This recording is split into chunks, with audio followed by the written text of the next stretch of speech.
Lekker om jou hier te hê by die Drosse van der Bijlpark in ons program Kuier Saam. Soos altyd, Dros, jou ma se kos. Now we're going to do this today, English and Afrikaans, because I would like to say our majestic, is that the right word, Steve? Steve Ashley, Yeah, carry on. Staccatos. Marius, thanks, man. Oh, it was so nice to be here. You know, on my way here, I was sitting thinking, how do I actually announce you? Do I go, it's an honor? Do I go, it is the best thing that's happened since sliced bread? It's just that I'm almost starstruck, Steve. Thank you. Okay, don't stop. Carry on. The Staccatos, No, just singing. 1962, is it right? No, 61. The song. What happened was the band started out in 1961, which now makes them, of course, the longest running band in South African history. Amazing. We beat the Beatles Can you believe by it? 2 years, who started in 63. Yeah. The Bats started in 63, which is the next South African band. Yeah, we were told this last year, actually, You didn't even realize. by a music historian. That It's said that we are now officially the longest running band in South Africa and one of the longest running in the world. So that is, we never knew this. You know, Brian actually, Brian Legacy actually started the band way back in 61. The band really started making name for themselves in 65, 66. Okay. That's really because there were a couple of, the early guys who started in 61 playing just at the local Just a session of sessions and that. And then, of course, the band started shaping, Yeah. I would say 66, 67. And then, of course, the big hit in 68, which was recorded in 68. Yeah. And I think the very first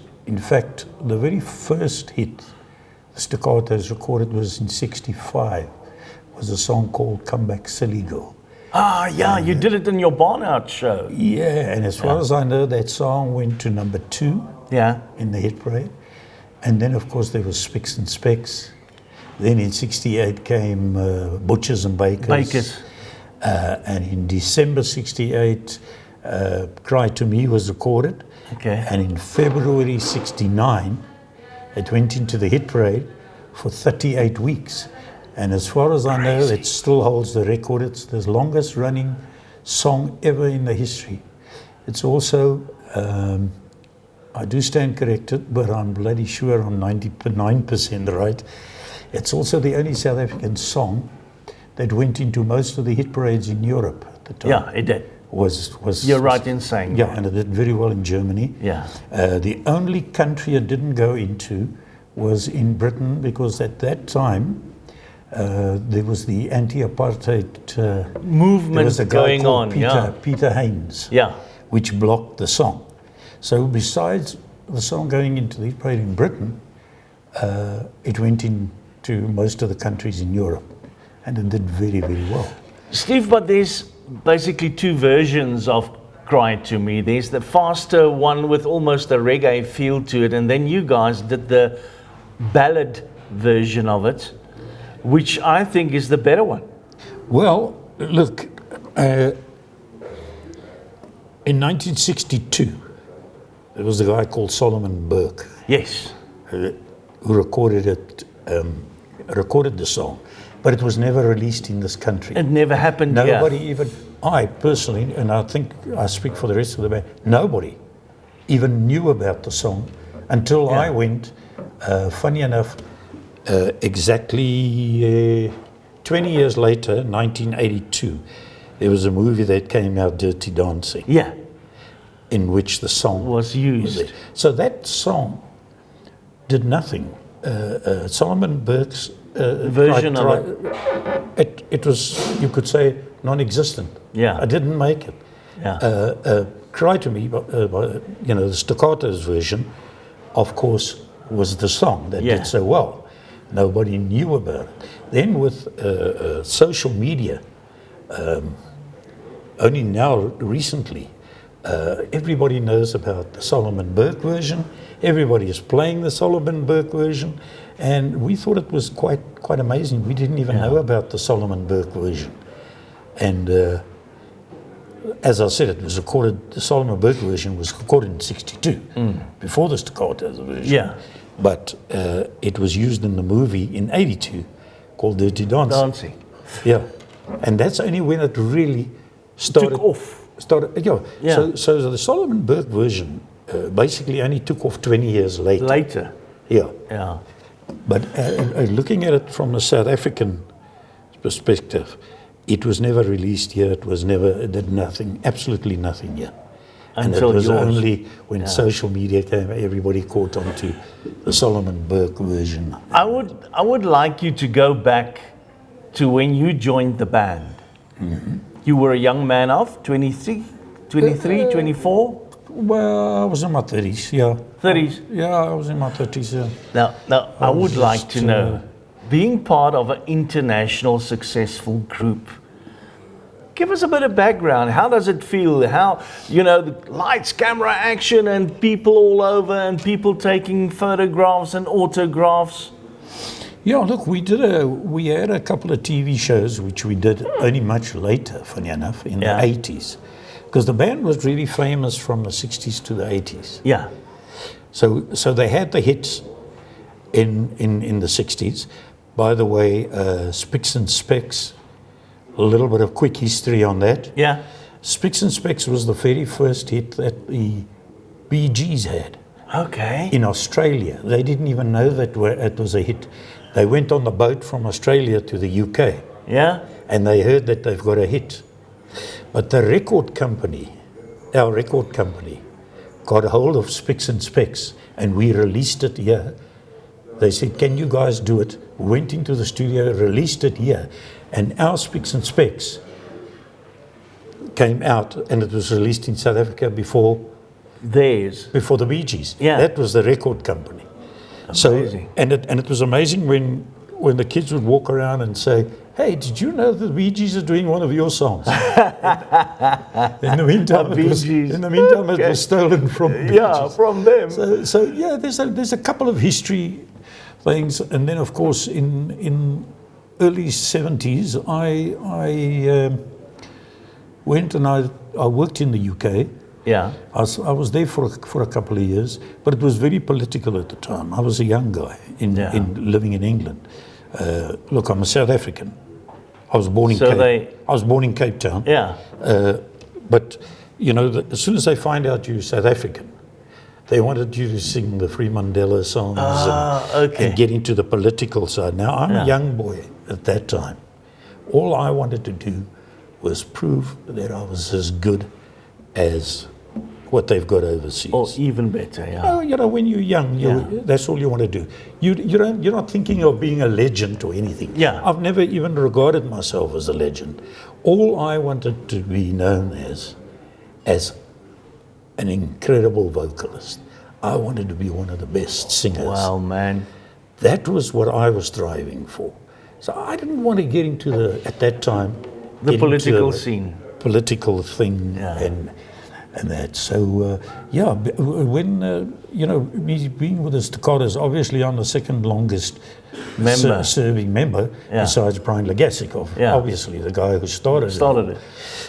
So he started it all, but I became the longest running. Look, there was a lot of member changes through the years, but I became the second longest serving member in the Staccatos.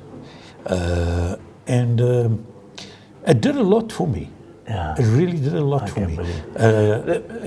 At some stage, the band sort of disappeared, and recently you guys featured again. But I would like to go back to, you were just saying that you were a young man and wanted to prove you vote. When did you realize that you actually had a very unique vocal? Well, look, if I may, I started out, my father was an extremely religious man. Yeah. Very religious. And he dragged me to church. And he made me sing in the church choir. And that's basically where I started singing. I actually started singing hymns, singing gospel stuff. And so I think purely because, because I came from a very religious background, that's why I was never a big drinker. Yeah. I've never taken drugs. I've always kept my... Straight and narrow. Well, there was always that... Look, I was a bad boy. I was a rocker. I'm no angel. He acknowledges that. Yes, and I was no angel. But I've always had that religious upbringing and knowing exactly... Where you're from. Yeah, where you're from. So I would have... I always used to joke to the guys and say, have you ever met a nerd rocker?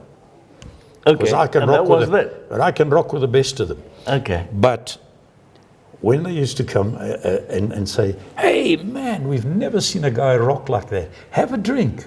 And I'd say, I'll have a Coke Zero. Yeah.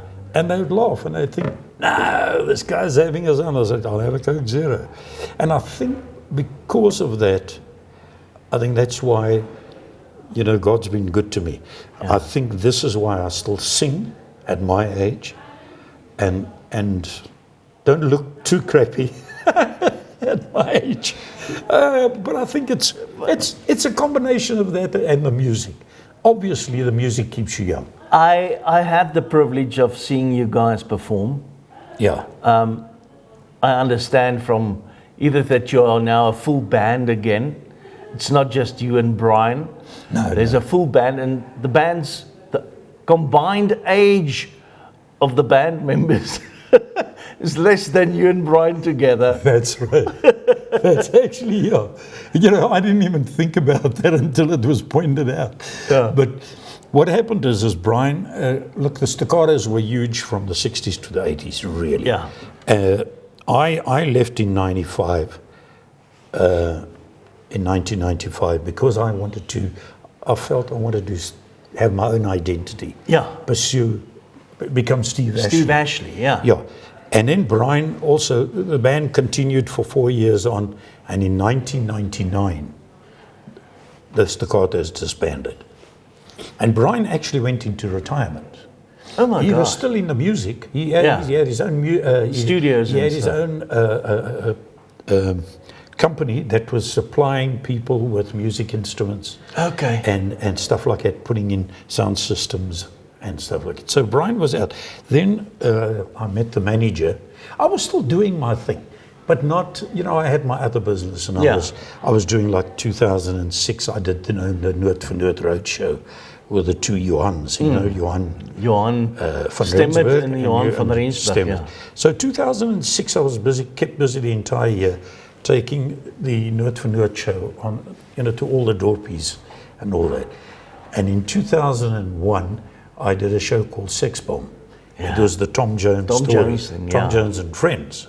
Yeah. And can I brag a little? You may. I was 53 at the time, and I had a six-pack. You couldn't do that to my body. Oh man! So I was in the gym. I took my music so serious. I didn't want to look like a lady who was shouting the other day and said, "Take your shirt off." I said, 20 years ago when I took my shirt off, the girls would go crazy. Yeah. I said, now if I take it off, it's more like a comedy show. Things don't stay the same. No, they don't. A lot happens in 20 years. Yeah. So I was always kept busy, but not on a big scale. Doing the odd thing. And then when I did the Tom Jones thing, I thought it was going to be a one-off. It was at Carnival City. It ran for 3 months at the Mardi Gras Theatre. And then, those days, of course, the big thing was the casinos. Mm-hmm. So then I started taking it to the Wild Coast Sun, to all the casinos.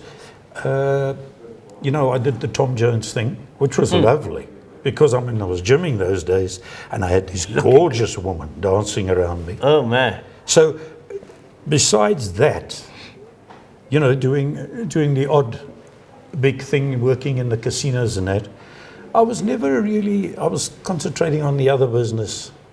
And then, of course, in 2014, I met this woman, Mevrou Edith Loots. Yeah. And she said, But did she just walk up to you and say, "Hi, Steve, I'm Edith"? no. We became friends. I became friends with her and her late husband. Yeah. I met them in 2014. And we were chatting and we became house friends. And then I said, I don't ever want to retire. I still want to sing because God has still given me the voice. The talent. The voice is still there. Yeah. So I said, look, I need a good manager. And she said, I'm available. yeah. So she started managing me in 2014. So and all of a sudden, Your career took off again. yeah, it's like taking me off the shelf, dusting me off, and away we go. And I got to mention this. I started singing in the same year she was born. Okay. I just thought I'd mention that. No, just for interest. Yeah. I got to tell you this again from my side, because at the stage when the Staccatos sort of stopped or took a break, rumor went around that Steve had died. Let me tell you something, and this you've got it spot on. A lot of people would come to me and say, "But we thought you passed on. Yeah. You were dead. You're still going." No, we don't believe that. And then the thing is, so she basically brought me out of again. retirement. Yeah. There was a lot of people that knew. The people in the music industry knew I was still around and I was still doing the odd thing, but not really. So I never really stopped. Yeah. But I was never In spotlight. in kind of thing. everybody's faces, the household. And then out of nowhere, I got a telephone call from Edith. Hi, Marius. Dis Edith Lewis hier. Hi, Edith. Remember, I'm in the radio business. A lot of people phone you. Yeah. Ek wil graag die Staccatos na jou toe bring vir 'n onderhoud. En ek dog, no way. Someone's taking me for a ride. It's like, one of those Leon Schuster jokes. The Staccatos, they've broken up a long time ago. She says, no, really, Steve and Brian Legassic back together. And long story short, it's been an honor knowing you and enjoying your music. And we spoke because I talk to friends before I do interviews like this. And I said, you know what? I'm going to interview Steve Ashley. And I'm actually going goosebumps just being here. Thank you so much. No, that's a pleasure. Can I just mention that, of course, the band is still going now? Yeah. Do we have much time? Yeah, we have. Do we still have a little bit of time? And then, of course, she started managing me from 2014. Yeah. And my very first performance she got me was with Corlia Botha, Jannie Moelman, and Monique. I think there was just over 800 people at Theatre of Marcellus. At the casino, yeah? At the casino. And I was the only one that got a standing ovation. So I thought, yay, I'm back. I'm back. I'm back. And then, of course, she said to me, why don't we reform the Staccatos? And I started laughing, and I thought, you must be kidding. Yeah. I said, you got to convince Brian. Yeah. So, of course, he retired in 1999. So this is going to be one big job. Took her 2 years to convince him to start again. Oh, brilliant, Ebert. And then in 2019, the Staccatos was reformed. Okay. We became the most successful external act, not the shows that they put on the Barnyard Circuit in 2019. Sold out performances. Yeah. Just over all a month. Over the place. Just over a month ago, we sold out a Silver Star. Yeah. On the Friday, Krugersdorp. And on the Saturday, we sold out Menlyn in Pretoria. Just Brian and I with a totally new band.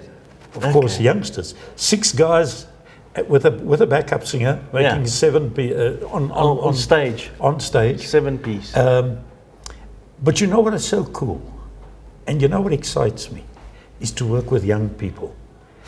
We had a 23-year-old guitar player. The drummer was just over 30. And the rest looks as if they've escaped out of the old age home. But that's what made it so cool.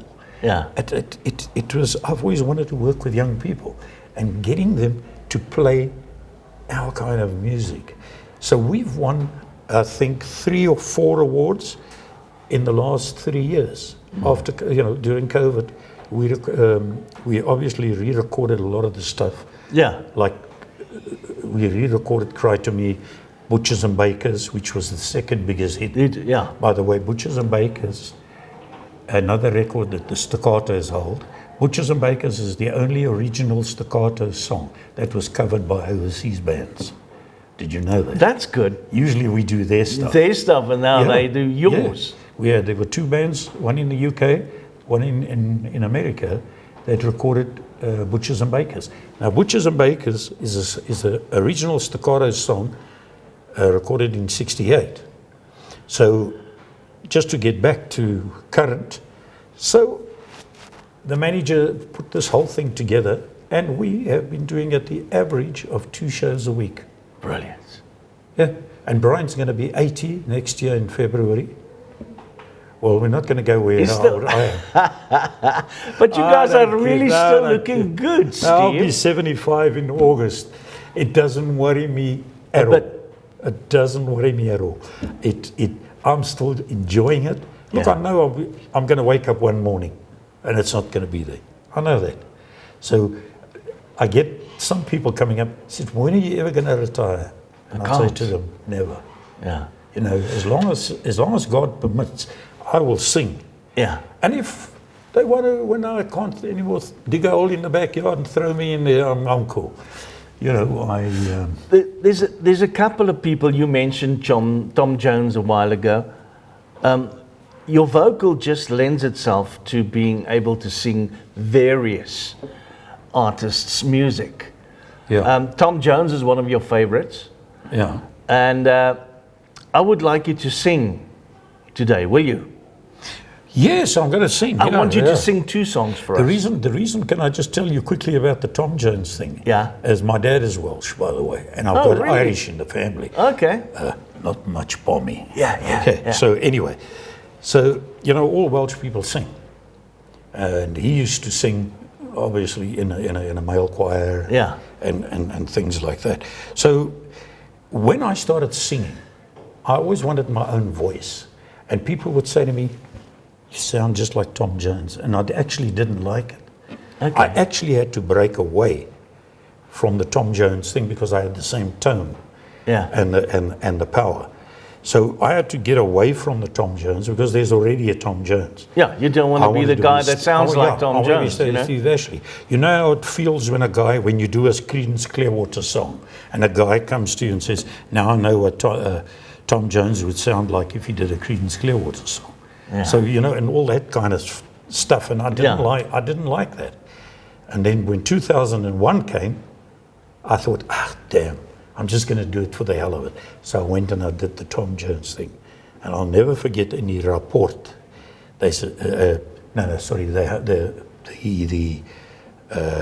Sunday Times said this is cloning. Oh, all right. Because I had a nice bush of hair those days, you see, and I made them black. The only thing I didn't have was the hair on the chest. I was about to ask. And the big medallion. And unbuttoning your shirt up to here. Yeah, I could do that. Yes, at that time I could do that. So I wanted to be Steve Ashley, and I still have it today. When I do a show, people come up and says, "You'll do Tom Jones really nicely. Why don't you sing Delilah or sing Green Green Grass of Home?" And stuff like that. I've incorporated some of that now into my show, into the program. So I do a bit of the staccato stuff. I do a bit of the Tom Jones stuff because it's my natural voice. It's my natural voice. I'm not copying. So it works out, quite nicely. And what has happened is now the manager, Mevrou Lewitz, obviously her husband passed on 2 years ago. So now she's full-time managing me in more ways than one. Oh man, I'm so glad you shared that with us. I just thought that would be some useless information, but anyway. So Yeah, and she's doing a bloody good job of it. Of course. It's musicians, singers, especially when you get to we do tend to get too laid back. But she's keeping you on the go. No. I mean, she's 20 years younger than me, so she's behind me all the time, pushing me. I was about to say she's on you all the time. Yes, well. Steve, I'm going to ask you to sing for us, will you? Yeah, what's the time? It's a little bit early for the voice. It might be a bit croaky, but we'll do it. Tell you what. We'll do it. I want you to sing 2 songs, and may I pick them? Yeah, sure. You go ahead. Yeah. Okay. I'm going to go for Cry to Me, of course. It's the Staccatos. It's still the biggest song in South Africa. For sure. And then I would like you to tell me the story behind this. I believe that Getting Back on My Feet Again is also one of your favorites. Well, look, it's a song that I've always liked. And strangely enough, I don't know what the reason was. At the time, nobody even knew that it was a Michael Bolton song. But for some reason, it didn't do anything.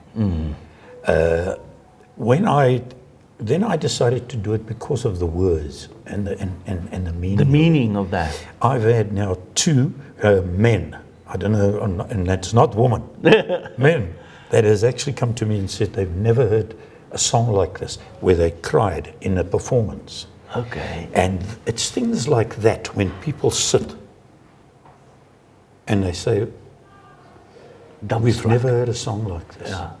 And that's the reason why. I do it in my shows. It's a real tight underpants thing. I can believe that. I've got to warm up first before I get to that song. Yeah. But we're gonna do it.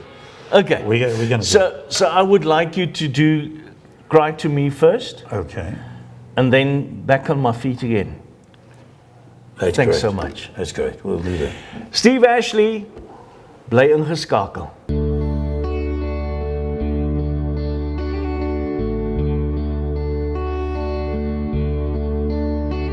Oh, when your baby leaves you all alone and nobody calls you on the phone, don't you feel like crying?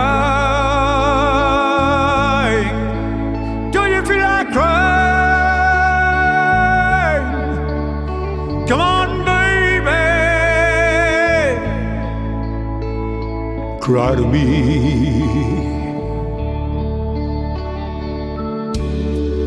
When you're all alone in your lonely room and there's nothing, but that smell of perfume, don't you feel like crying? Don't you feel like crying? Come on, baby, come on and cry to me.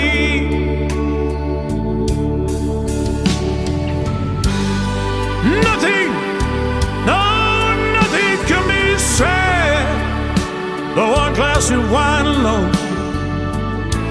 And don't you know that loneliness is such a waste of time? But I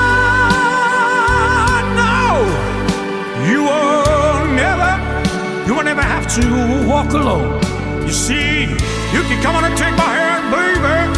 Come on and walk with me. Now listen. Oh, when you're waiting for that voice to come late in the midnight hour, and there's no one, don't you feel like crying? Don't you feel like crying? Come on, baby, come on and cry to me.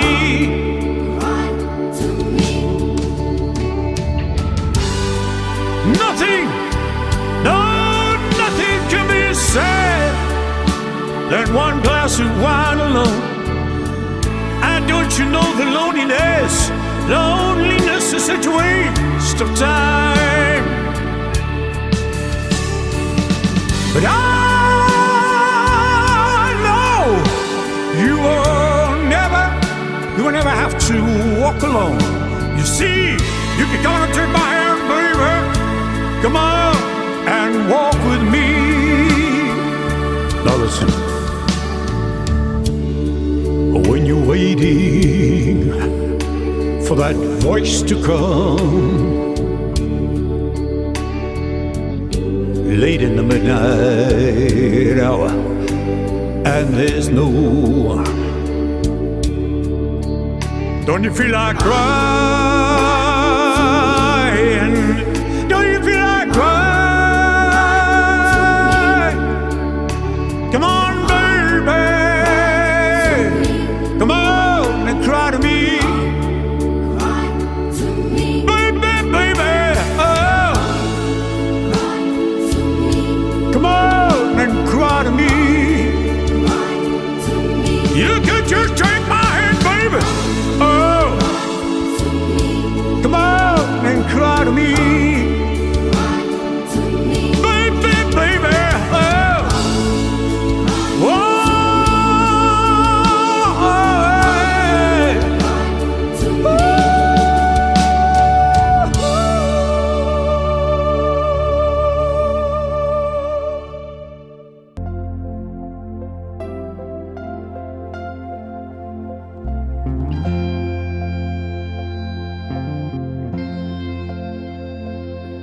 gonna break these chains around me. I'm gonna learn to fly again. Maybe hard, but I'll do it. When I'm back on my feet again. Soon these tears will all be dry. Soon these eyes will see the sun. Might take time, but I'll see it. When I'm back on my feet again. When I'm back on my feet again, I walk right down the street again, and they all look at me again,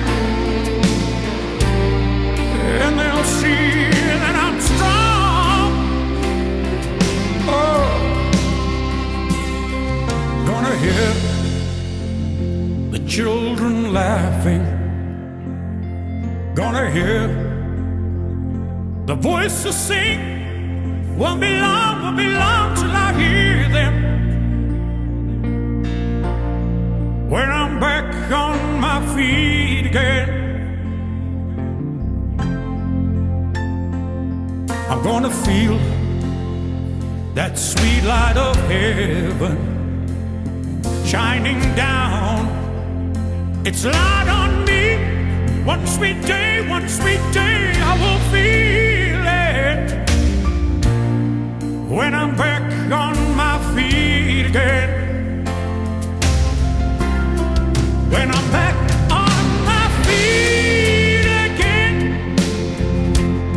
I will proud down the street again, and they all look at me again, and they'll see that I'm strong. Oh, and I'm not gonna crawl again. I will learn to stand tall again. No, I'm not gonna fall again, 'cause I learned to be strong. Oh, soon these tears will all be dry. Soon these eyes will see the sun. Might take time, but I'll see it when I'm back on my feet again. When I'm back on my feet again, I'll be back on my feet again. Welkom terug, is lekker om jou weer hier te hê. Ons kuier vandag saam met Steve Ashley van die Staccatos. Steve, goosebumps in places I never knew I had places. Well done, bud, really. Well, I'm excited to know that I can still do it for a man too. As well, as For a well. man. As you said, you know, back on my feet again brings a lot of emotion, eh? Yeah. It's this. Look, I've always loved this stuff. I mean, I can sing anything from opera to. Just don't ask me to rap. It's the only thing I Have won't you had do. operatic training? No. But I tried I tried strangely enough. You know, you've got to step out of your comfort Zone sometimes, I did a yeah. Pavarotti song, and I did it note for note. The chest was burning. Trust me. Jeez, But man. I did it. You have to do it. You've got to get up out of your comfort Yeah. zone. Funny enough, 80% of the people that support me is Afrikaans people. They book me in all the dorpies, and I don't sing in Afrikaans. Now I've got a surprise. Ek gaan nou liefling vir hulle doen. And I've brought that into my show, just to show them, ek praat nie net Afrikaans vlot nie. Nie vrot nie, vlot. Daar's hy. Ek praat Afrikaans vlot. So jy gaan bietjie gey Al die inbring. vroumense wat ek mee die mekaar is, for some reason or other, is Afrikaans. I was married to an Afrikaans lady for 30 years. She passed on. Die bestuurder is 'n Afrikaanse meisie. En dis hoekom ek praat vlot Jy moet begin Afrikaans praat. We're not going to go into the politics or anything like that, but I believe that if you're a South African citizen, you should be able to speak both languages. Yeah. That's just my opinion. Humble. My humble opinion is, jy moet al twee tale Kan praat. kan praat. But anyway, we're not going to go there. Listen, thank you for those two songs. I've got a gift which I would like to present to you. It's a coffee mug which you can take first thing in the morning and you know exactly who's behind you all the way. Marius, I'm not saying it because we're on TV, but you are one of the best, well, let me choose my words correctly here. You're a true gentleman. Thank you so much, Steve. And you know how to do a proper interview. I've done hundreds of them, and some of them I just put my head in my hands. You are a true gentleman, and you've done it spot on. Thank you so much, And I've Steve. enjoyed this. That's what it's about. Enjoying it. Ons maak volgende week weer so. Ons kuier hier by die Dros, jou ma se kos. Terwyl ons hierdie geskenkies uitdeel, wil ek net sê baie dankie aan Martin van Wyngart van Postnet 3 Riviere wat dit altyd vir ons moontlik maak.